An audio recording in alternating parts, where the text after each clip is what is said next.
Hello भाइयों, राम राम। आज हम हिंदी के 25 क्वेश्चन डिस्कस करेंगे जो एसएससी जीडी और आपका यूपी के जितने भी एग्ज़ाम हैं, state level, UP triple SC, UP SI और आपका यूपी पुलिस कांस्टेबल, आपका जेल वार्डर और आपके मतलब बहुत भी और भी एग्ज़ाम हैं। ठीक है, लेखपाल हो गया। ठीक है, ये 25 क्वेश्चन है हिंदी के। मोस्ट 25 क्वेश्चन है जीके का। जो आपका हिंदी है, हिंदी का पहला टेस्ट है 25। तो आपको इसमें क्या करना है, 25 क्वेश्चन होंगे और 25 क्वेश्चन मतलब कम से कम आपके 21-22 क्वेश्चन सही होने चाहिए। ठीक है, तो चलिए शुरू करते हैं।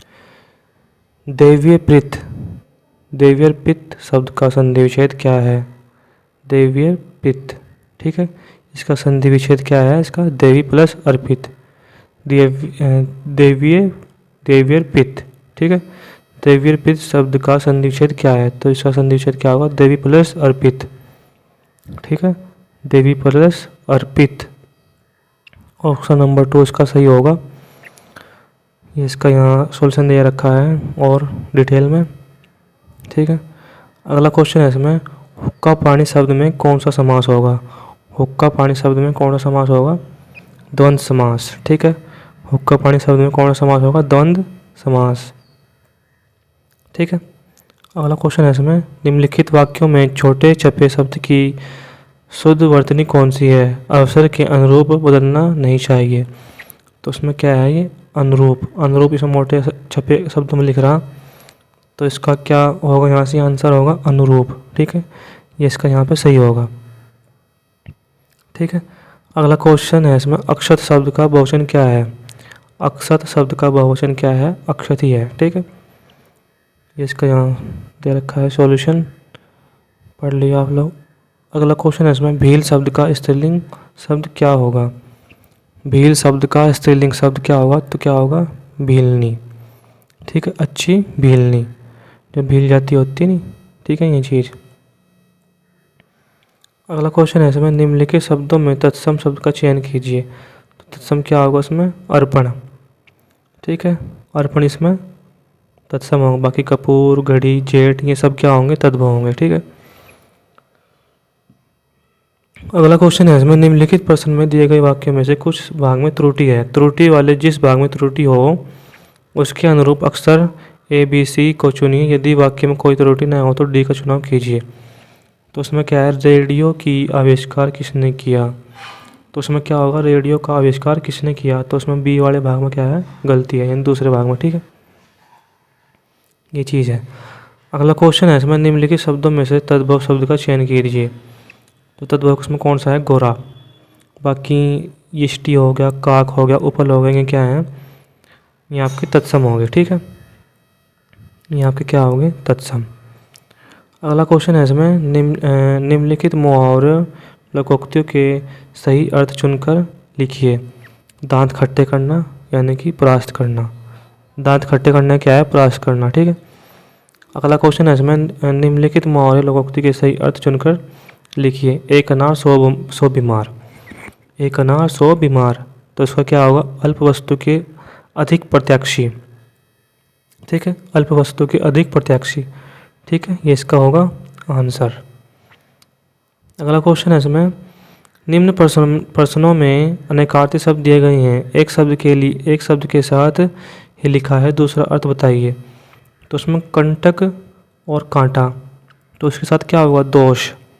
कंटक और कांटा के साथ क्या होगा? दोष। ठीक है, कंटक और कांटा के साथ क्या होगा? दोष। ठीक है, अगला क्वेश्चन है इसमें भी यही बताना है। दूसरा अर्थ बताइए। उरु और जांग, जांग के लारा क्या होगा? श्रेष्ठ। ठीक है, उरु और जांग, जांग के लारा क्या होगा? श्रेष्ठ। ठीक है, अगला क्वेश्चन है इसमें, निम्नलिखित प्रश्नों के वाक्यों में आए रिक्त स्थानों की पूर्ति कीजिए। मछली शब्द का पर्यायवाची शब्द बताइए। मछली शब्द का पर्यायवाची क्या होगा? सफरी। ठीक है, क्या होगा? सफरी। अगला क्वेश्चन है इसमें, निम्नलिखित में से किस वाक्य में भूतकाल है? तो कौन से वाक्य में भूतकाल है? मैं इलाहाबाद में पढ़ता था। मैं इलाहाबाद में पढ़ता था। अगला क्वेश्चन है इसमें वैभव का विलोम शब्द छांटिए। वैभव का क्या होगा? दरिद्रीय, दादरीय, दारिद्रीय, दादरीय। ठीक है, क्या होगा? दारिद्रीय। ठीक है, ये होगा यानी कि ऑप्शन नंबर 3।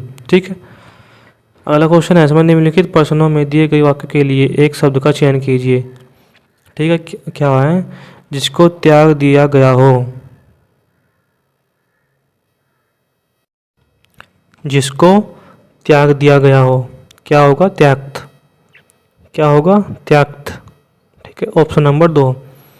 अगला क्वेश्चन है इसमें निम्नलिखित प्रश्नों में दिए गए वाक्यों के लिए एक शब्द का चयन कीजिए। ठीक है, जो व्यक्ति सांसारिक विषय भोग से रहित हो उसे क्या कहेंगे? निर्भय, निरीही।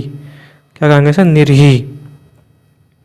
जो व्यक्ति सांसारिक विषय भोग से रहित हो, क्या कहेंगे इसे? निरीही। अगला क्वेश्चन है इसमें निम्नलिखित प्रश्नों में दिए गए वाक्यों में से शुद्ध वाक्य का चयन कीजिए। ठीक है, तो कौन सा है इसमें? मकड़ी जाला बुन रही है। मकड़ी क्या कर रही है? जाला बुन रही है। ठीक है, ये जो 19वां क्वेश्चन है ये आपका पैराग्राफ हो गया। ठीक है, पैराग्राफ पढ़ लेते हैं एक बार।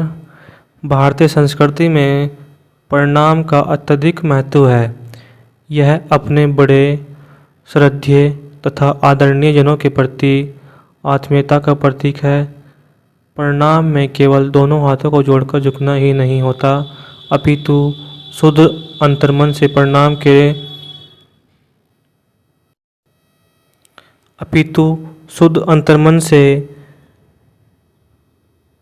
प्रणाम के जो स्वर निकलते हैं वे शब्द की महत्ता को चरितार्थ भी करते हैं। प्रणाम में जब जब हाथों को जोड़ा जाता है तो यह सदास्यता का प्रतीक है। सदास्यता का प्रतीक है। निष्ठुर व्यक्ति कभी हाथ नहीं जोड़ता क्योंकि दूसरों के प्रति सम्मान का भाव उसमें नहीं होता। माता पिता के अतिरिक्त समाज के सभी वृद्धजनों, अतिथियों, साधु संतों को अपनी परंपरा के अनुसार प्रणाम करना चाहिए। प्रणाम करना मानव धर्म है। प्रणाम के संबंध में मनु की मान्यता है कि वृद्धजनों व माता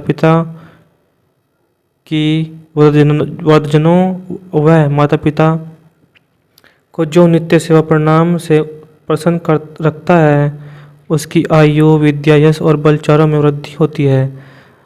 जाने अनजाने कई बार बड़ों की उपेक्षा हो जाती है। यदि बड़ों का सम्मान मिलता रहे तो घर में सुख, समृद्धि, प्रेम, समता का भाव विकसित होता है।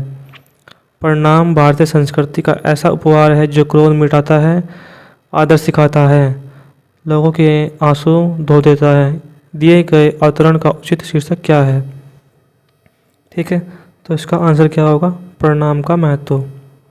ठीक है, प्रणाम का महत्व। अगला क्वेश्चन है इसमें गद्यांश के आधार पर निष्ठुर व्यक्ति कभी हाथ क्यों नहीं जोड़ता? क्योंकि दूसरों के प्रति सम्मान का भाव उसमें नहीं होता। ठीक है, अगला क्वेश्चन है इसमें इनमें से प्रणाम किसका प्रतीक नहीं है? किसका नहीं प्रतीक है? अपमान का। ठीक है, अपमान का प्रतीक नहीं है। अगला क्वेश्चन है इसमें आयु, विद्या, यश और बल में वृद्धि किसके द्वारा होती है? किसके द्वारा होती है? जो वृद्धजनों की सेवा करता है और जो माता पिता को नित्य प्रणाम से प्रसन्न रखता है। ठीक है, यानी ऑप्शन नंबर 4, 1 और 2 दोनों। अगला क्वेश्चन है इसमें बड़ों का सम्मान करने से घर में किसकी वृद्धि होती है? ठीक है, सुख समृद्धि, प्रेम समृद्धि, प्रेम समता, यानी कि ऑप्शन नंबर 4 सभी। अगला क्वेश्चन है इसमें असंगत पर्यायवाची युग्म का चयन कीजिए। ठीक है, तो अंगराज और देवदारू। ठीक है, अंगराज और देवदारू।